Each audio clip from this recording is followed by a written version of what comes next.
the right stuff. But there's another side to Cooper's lifetime in aviation, one that for years he would only discuss with close friends, until now. It involves his personal encounters with UFOs. For him, it began in 1951 while flying in Europe for the U.S. Air Force. There, Cooper and other pilots witnessed an incident that has never been officially explained. A vast armada of UFOs flying in formation at extremely high altitudes. Recently, Yolanda Gaskin spoke with Gordon Cooper. In this exclusive interview, Colonel Cooper spoke for the first time on television about his encounters with UFOs. I've read about this incident you had in 1951, and you said you saw literally hundreds of unidentifiable flying objects. Yes, they were flying quite high. How high we couldn't tell because we couldn't get anywhere near their altitude. But they were either very large craft way up or smaller craft still well above what we could get to. For a day and a half, all of this happened. But then no one wanted to talk about it.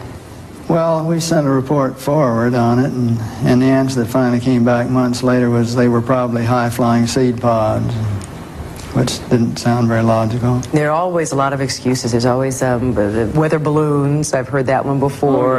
In 1951, you couldn't even get close to the things that were flying overhead. You or anyone else that was flying. They were faster, higher. 6 years later, Cooper again encountered a UFO. This one definitely was not a weather balloon. While supervising flight testing at Edwards Air Force Base, his military camera crew actually filmed an unidentified saucer-shaped object landing near the site. As they were sitting there filming, a little saucer came from, I say little saucer, it was a saucer, came flying over their heads, put down 3 little landing gear and landed right out on the dry lake bed. And they picked up their cameras and started over toward it, filming as they went.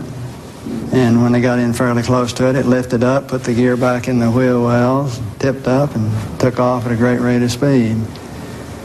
And so they came into my office and told me what had happened, and I sent them over to develop the film.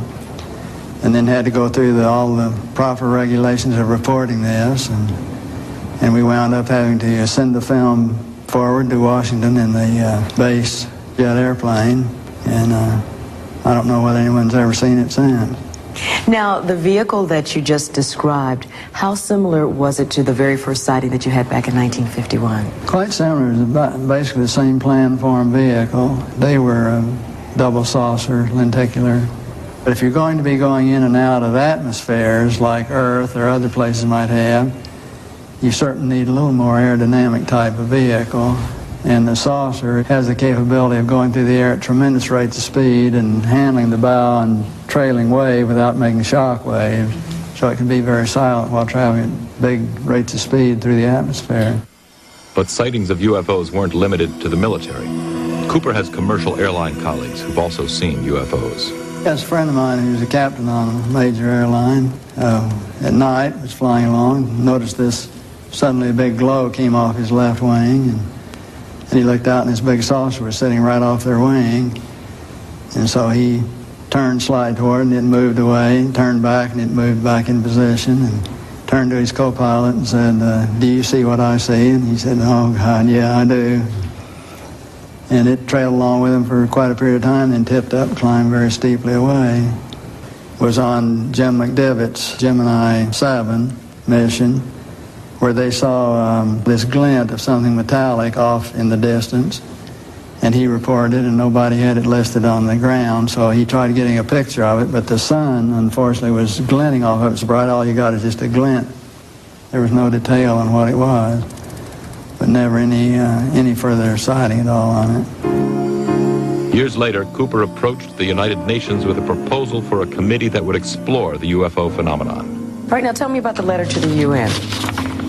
Well, the letter to the UN was in conjunction with a meeting that I had with Kurt Waldheim and the Security Council of the UN to try to encourage the UN to establish a committee to start comparing notes and data and information and to really look into all of this from an unbiased, neutral point of view. Here's a quote from your letter. I believe that these extraterrestrial vehicles and their crews are visiting this planet from other planets and are obviously a little more advanced than we are here on Earth.